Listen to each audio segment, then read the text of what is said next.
नमस्ते दोस्तों। आज सुनिए बेटा बहू का सेवा धर्म। बच्चों के साथ रहने के मामले में मनीषा व निरंजन के सुने सुनाए अनुभव अच्छे नहीं थे। अपने दोस्तों व सगे संबंधियों के कई अनुभवों से वे अवगत थे कि बच्चों के पास जाकर जिंदगी कितनी बेगानी हो जाती है। लेकिन अब मजबूरी थी कि उन्हें बच्चों के पास जाना ही था, क्योंकि वे शारीरिक व मानसिक रूप से लाचार हो गए थे। उम्र अधिक हो जाने से शरीर कमजोर हो गया था। निरंजन के लिए अब बाहर के छोटे छोटे काम निपटाना भी भारी पड़ रहा था। कार चलाने में दिक्कत होती थी। मनीषा वैसे तो घर का काम कर लेती थी, लेकिन अकेले ही पूरी जिम्मेदारी संभालना मुश्किल हो जाता था। नौकर चाकरों का कोई भरोसा नहीं। काम वाली थी, कभी आई कभी नहीं। छुट्टियां न मिलने की वजह से बेटा अनुज भी कम ही आ पाता था। इसलिए उन्हें अब मानसिक अकेलापन भी खलने लगा था। अकेले रहने में अपनी बीमारियों से भी निरंजन जी डरते थे। यही सब सोचते विचारते, अपने अनुभवों से डरते डराते आखिर उन्होंने भी लड़के के साथ रहने का फैसला ले ही लिया। इस बारे में उन्होंने पहले बेटे को चिट्ठी लिखना ठीक समझा, ताकि बेटे और बहू के मूड का थोड़ा बहुत पहले से ही पता चल जाए। हफ्ते भर के अंदर ही बेटे का फोन आ गया कि पापा, आज ही आपकी चिट्ठी मिली है। आप मेरे पास आना चाह रहे हैं। यह हम सब के लिए बहुत खुशी की बात है। बच्चे और नीता तो इतने खुश है कि अभी से आपके आने का इंतजार करने लगे हैं। आप बताइए कब आ रहे हैं? मैं लेने आ जाऊं या फिर आप खुद ही आ जाएंगे? फोन पर बेटे की बातें सुनकर निरंजन की आंखें भर आई।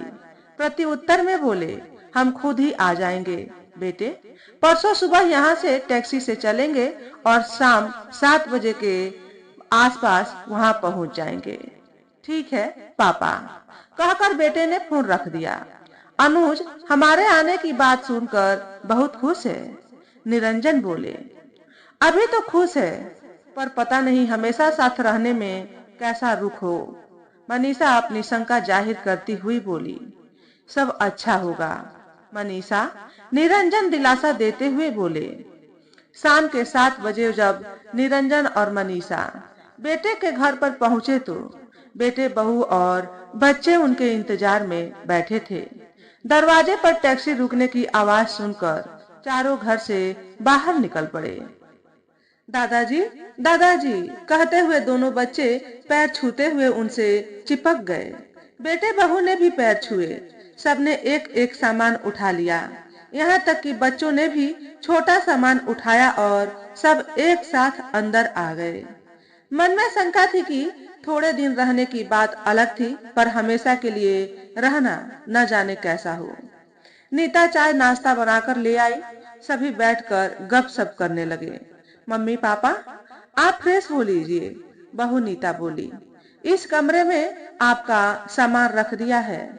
आज से यह कमरा आपका है। यह हमारा कमरा? पर यह तो बच्चों का कमरा है। बच्चे छोटे वाले कमरे में शिफ्ट हो गए हैं। लेकिन तुमने बच्चों का कमरा क्यों बदला?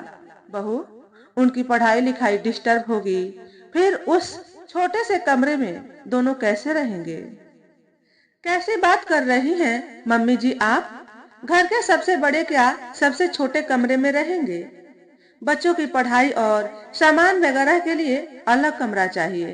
रात में तो दोनों आपके साथ ही घुसकर सोने वाले हैं। नीता हंसते हुए बोली। मनीषा को सुखद एहसास हुआ। बेटा तो अपना ही है, लेकिन बहू के मुंह से ऐसे शब्द सुनकर जैसे दिल की शंकाओं का कठोर दरवाजा थोड़ा सा खुल गया। सुबह बहुत देर से नींद खुली। निरंजन उठकर बाथरूम हो आए। अंदर खटर पटर की आवाज सुनकर नीता ने चाय बना दी। उस दिन रविवार था।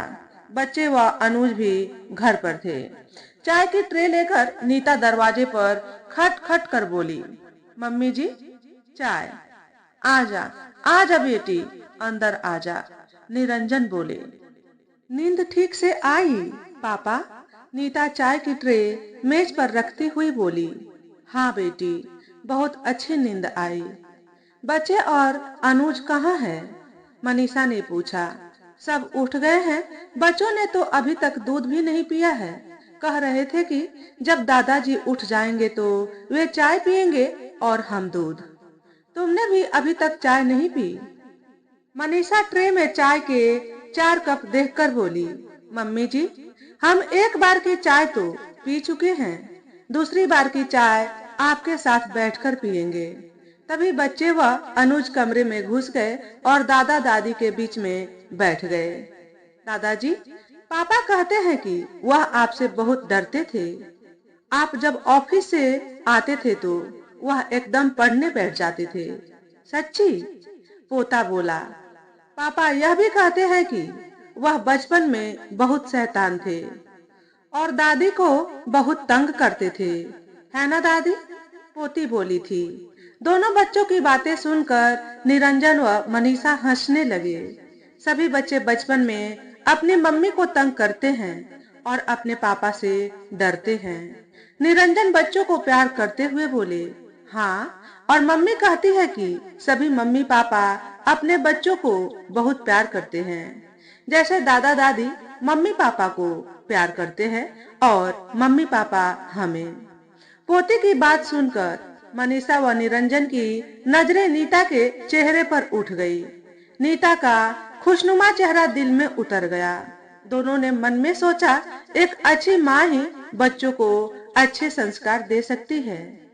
दोपहर के खाने में नीता ने कमल ककड़ी के कोफ्ते और कढ़ी बना रखी थी। पापा, आप यह कोफ्ते खाइए, यह बताते हैं कि आपको कमल ककड़ी के कोफ्ते बहुत पसंद है। नीता कोफ्ते प्लेट में रखती हुई बोली, और मम्मी को कढ़ी बहुत पसंद है ना मम्मी? अनुज बोला।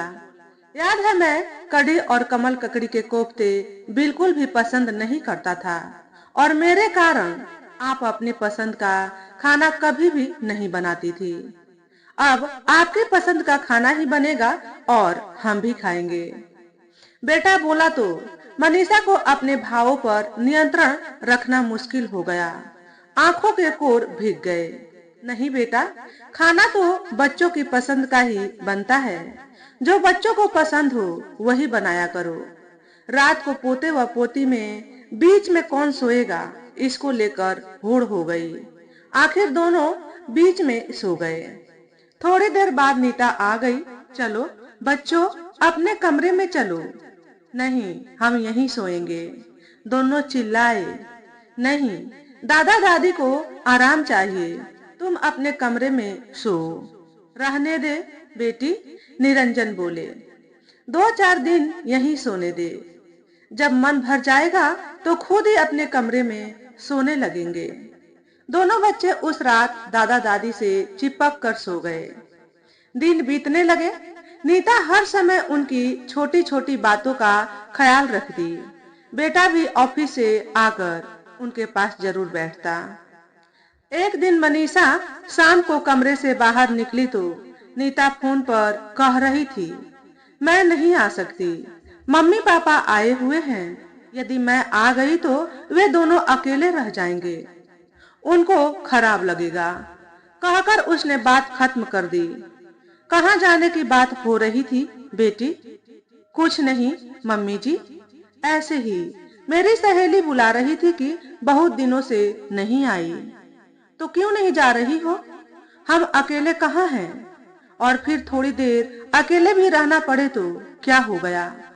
देखो बेटी, तुम अगर नहीं जाओगी तो मैं बुरा मान जाऊंगी। नीता कुछ न बोली और दुविधा में खड़ी रही। मनीषा नीता के कंधे पर हाथ रखकर बोली, बेटी, मम्मी पापा आ गए हैं, इसलिए अगर तुमने अपनी दिनचर्या में बंधन लगाए तो हम यहाँ कैसे रह पाएंगे?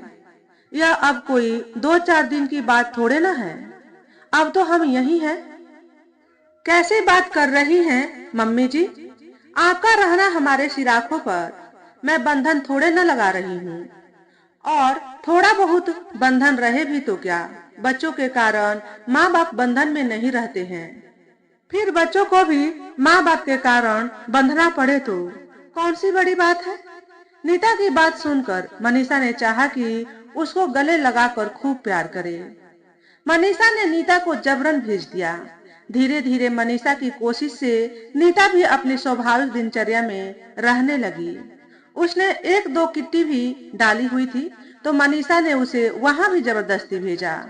उसकी सहेलियां जब घर आती तो मनीषा चाय बना देती, नाश्ते की प्लेट सजा देती।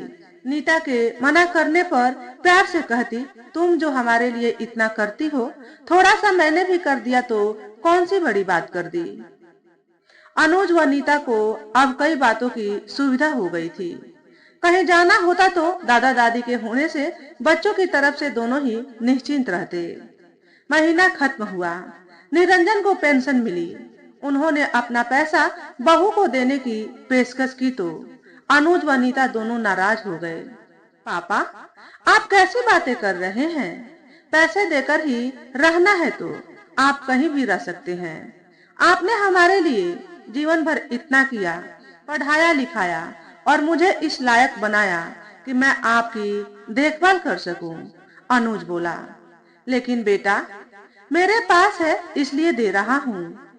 नहीं पापा, पैसा देकर तो आप मेरा दिल दुखा रहे हैं। जब दादी जी और दादाजी आपके पास रहने आए थे तो उनके पास देने के लिए कुछ भी नहीं था, तो क्या आपने उनकी देखभाल नहीं की थी?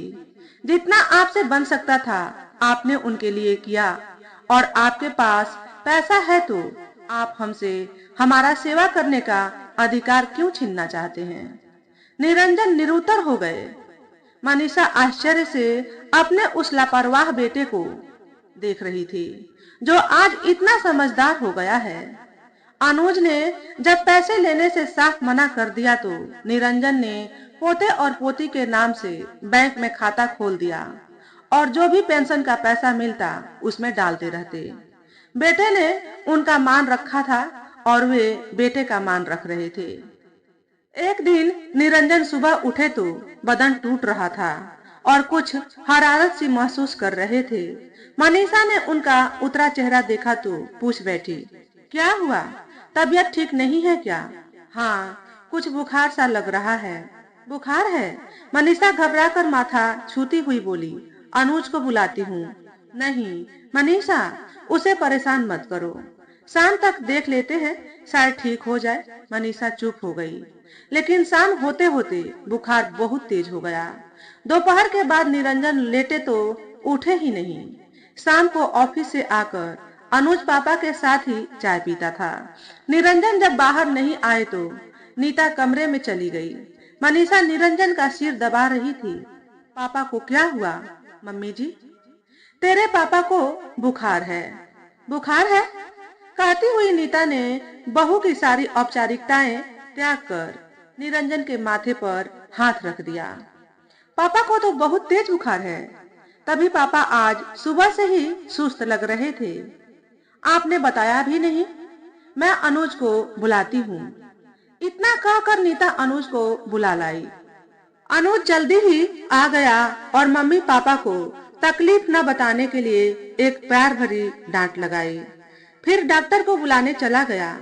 डॉक्टर ने जांच करके दवाइयाँ लिख दी। मौसमी बुखार है, 3-4 दिन में ठीक हो जाएंगे। डॉक्टर बोला। बेटा बहू, पोता और पोती सब निरंजन को घेर कर बैठ गए। नीता ने जब पढ़ाई के लिए डांट लगाई तब बच्चे पढ़ने गए। खाने में क्या बना दूं? नीता ने पूछा। निरंजन बोले, तुम जो बना देती हो वही स्वादिष्ट लगता है। नहीं पापा, बुखार में आपका जो खाने का मन है वही बनाऊंगी। तो फिर थोड़ी सी खिचड़ी बना दो, थोड़ा सा सूप भी बना देना नीता, पापा को सूप बहुत पसंद है। अनुज बोला। निरंजन को अटपटा लग रहा था कि अनुज उनके लिए इतना कुछ कर रहा है। उनकी हिचकिचाहट देखकर अनुज बोला, मैं कुछ नया नहीं कर रहा। आप दोनों ने दादा व दादी की जितनी सेवा की उतनी तो हम आपकी कभी कर भी नहीं पाएंगे। पापा, मैं तब छोटा था, आज जो कुछ भी हम करेंगे हमारे बच्चे वही सीखेंगे। बड़ों का तिरस्कार कर हम अपने बच्चों से प्यार और आदर की उम्मीद कैसे कर सकते हैं? यह कोई एहसान नहीं है। अब आप आराम कीजिए। हमारा बेटा औरों जैसा नहीं है ना? मनीषा भर्राई आवाज में बोली। हाँ मनीषा, वह बुरा कैसे हो सकता है? तुमने सुना नहीं उसने क्या कहा? हाँ, बच्चों में संस्कार उपदेश देने से नहीं आते, घर के वातावरण से आते हैं। जिस घर में बड़ों का महत्वपूर्ण स्थान होता है, उस घर में बच्चे बड़ों को आदर देना सीखते हैं, और जिस घर में बड़ों का तिरस्कार होता है, उस घर के बच्चे भी तो वही सीखेंगे। एक पल रुककर मनीषा फिर बोली। हम दोनों ने अपने माता पिता की सेवा व उचित देखभाल की। हमारी गृहस्थी में उनका स्थान हमेशा ही महत्वपूर्ण रहा। वही हमारे बच्चों ने सीखा। लेकिन अधिकतर लोग अपने बच्चों से तो सेवा व आदर की उम्मीद करते हैं, लेकिन वे अपने जीवन में अपने बड़ों की मौजूदगी को भुला चुके होते हैं। मनीषा के मन से आज सारे संशय खत्म हो चुके थे। उनके सगे संबंधियों, दोस्तों ने उन्हें अपने अनुभव बताकर उनके मन में बेटे बहू के प्रति डर व नकारात्मक विचार पैदा किए। अब वे अपने अनुभव बताकर दूसरों के मन में बेटे बहू के प्रति प्यार व सकारात्मक विचार भरेंगे। निरंजन ने संतोष से आंखें मूंद ली और मनीषा कमरे की लाइट बंद कर बहू की सहायता करने के लिए रसोई में चली गई। आखिर इंसान जो अपनी जिंदगी में बोएगा वही तो काटेगा। कांटे बोकर फूलों की उम्मीद करना तो मूर्खता है। तो दोस्तों, आज के वीडियो में बस इतना ही। अगर हमारे द्वारा बताई गई कहानी थोड़ी सी भी अच्छी लगी हो तो वीडियो को लाइक और शेयर करें। चैनल पर पहली बार आए हो तो चैनल को सब्सक्राइब करके बेल नोटिफिकेशन को ऑल पर सेट कर लें, ताकि आपको ऐसे ही अच्छे वीडियो देखने को मिले। हमेशा खुश रहें, हमेशा स्वस्थ रहें। वीडियो देखने के लिए आपका बहुत बहुत धन्यवाद।